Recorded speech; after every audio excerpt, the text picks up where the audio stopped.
1947లో geologist తవ్వకాలు జరుపుతున్నప్పుడు వారికి ఒక విచిత్రమైన ఫాజిల్ కనపడింది అండ్ అది చూడడానికి ఇలా ఉంది. సైంటిస్టులు ఊరికే ఉంటారా, వెంటనే దాని మీద రీసెర్చ్ చేయడం స్టార్ట్ చేశారు. ఆ ఫాజిల్ మీద రీసెర్చ్ చేసినప్పుడు వారంతా షాక్ అయిపోయారు. ఎందుకంటే దానికి ఫుడ్ తీసుకునేకి నోరు అనేదే లేదు, దాని బాడీలో ఒక్క ఎముక కూడా లేదు.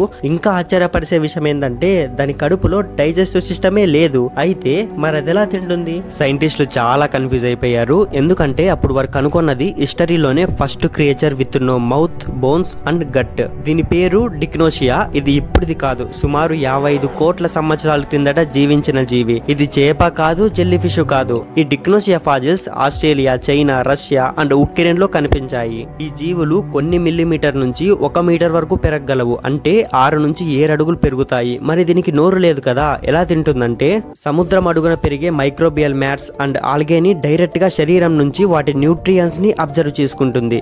ఇప్పటికీ దీని మీద రీసెర్చ్ జరుగుతుంది. దీని బాడీ చూడడానికి సెగ్మెంటెడ్ గా ఉంటుంది, అంటే విడిపోయిన భాగాలుగా కనిపిస్తుంది. ఇక్కడ $1 మిలియన్ క్వశ్చన్ ఏంటంటే మనకు ఇప్పుడున్న జీవులన్నీ డిక్నోషియా వంటి జంతువులేనా? ఎందుకంటే ఇది ఇప్పుడుది కాదు, సుమారు 55 కోట్ల సంవత్సరాల కిందట జీవి. అప్పటి నుంచి ఇప్పుడు ప్రజెంట్ వరకు ఎవాల్వ్ అయితే అవుతాది కదా, లైక్ డైనోసార్ నుంచి కోడి వరకు. ఇది తెలుసుకోవడానికి సైంటిస్టులు ఇంకా దీని మీద రీసెర్చ్ జరుగుతూనే ఉన్నారు.